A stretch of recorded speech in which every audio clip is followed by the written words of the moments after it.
Hello and welcome to the final part of our Jonathan Siegrist tips series, and today he's taking us through the tricky art of clipping. Trust me, I know this can be a faff.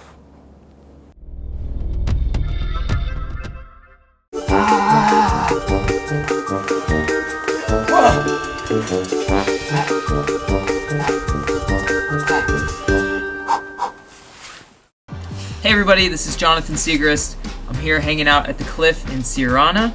I'm going to teach you guys a couple things about clipping technique and how to clip quick draws when you go sport climbing.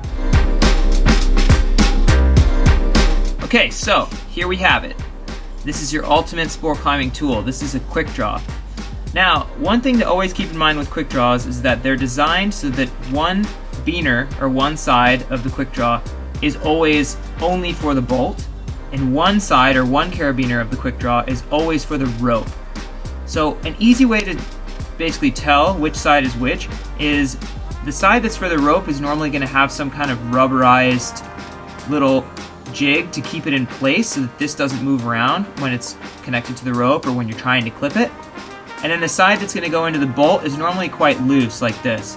Now, not all manufacturers of carabiners and quick draws are exactly the same, but in general, it's good to choose a side with your quick draws. One side, again, just for the bolt, one side just for the rope.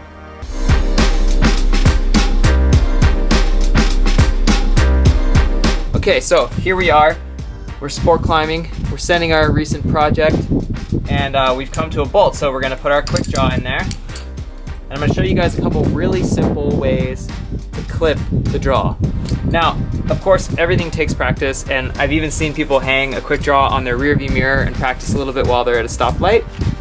But there's basically 3 different ways, I think, to clip a draw. And I'm going to show you guys the 3 most popular ways and the 3 ways that I frequently use to clip a draw. So, if the gate is facing away from you like it is now, I take the rope in my hand like this. I really kind of guide the rope with my pointer finger, and then I just clasp the draw with the rest of my hand and I force the rope through the gate with my pointer finger like so. So again, take the rope, it's kind of rolling over my pointer finger, grasp the draw with the rest of my hand, push the rope through like that. Now, the draw is always not going to be facing away from you, and sometimes when it's facing towards you like this, there's a different method to clip with. One method that I've used a lot in the past is you kind of take your rope like this so that the rope is sitting between the pointer finger and your thumb, and then you grab the draw with the rest of your hand and you kind of bend the butt of your thumb and push the rope through like that. Again, it's like this.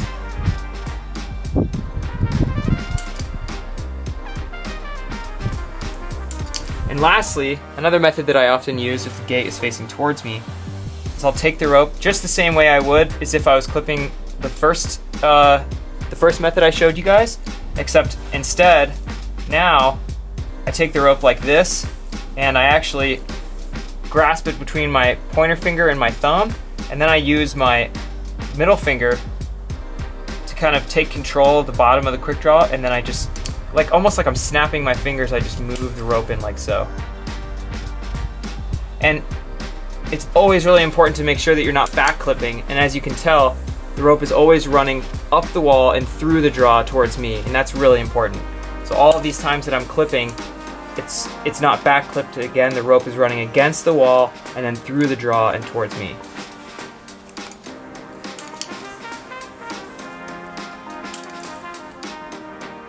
Just like that.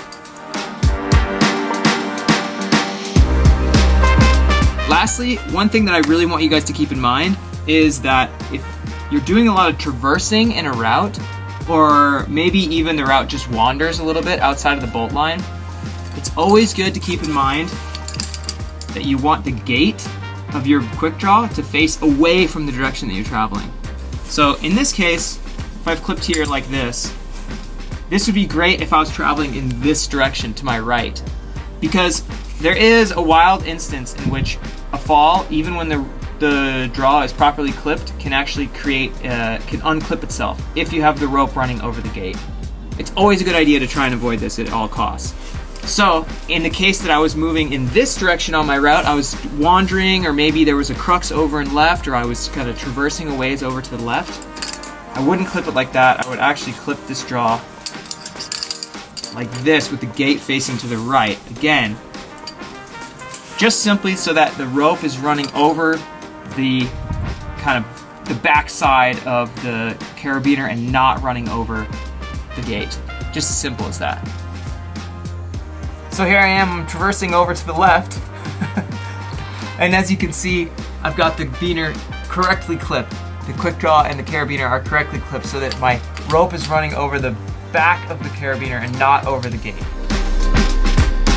Okay everybody, thanks for tuning in. This is Jonathan Siegrist. I hope you learned a couple things about how to clip your quick draws, and I hope you ascend your next project with ease thanks to my tips. Probably not, but maybe it'll help you like clip faster or something. Cheers, see you guys. Thanks, Jonathan. It's been a great little mini-series, and the link is, of course, in the description below. Now, this week's pick of the week is a belay device from Climbing Technology. This week's pick of the week is the ClickUp from Climbing Technology. We're selling this assisted braking belay device for €58 in the EpicTV shop.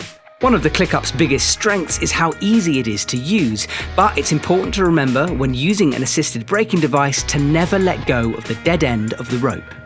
To use the ClickUp in lead climbing mode, thread the rope through the device in the direction the pictures indicate. Hook the carabiner, which comes with the ClickUp, through the device and onto your harness. You should use the provided carabiner to prevent cross-loading of the device. Check it's working by pulling the lead rope and locking it. To belay a lead climber, simply feed the rope through the ClickUp as the climber ascends. Remember to keep a hand on the dead end of the rope. To take up slack, pull the rope back through the device and slide your hand up the rope to reset.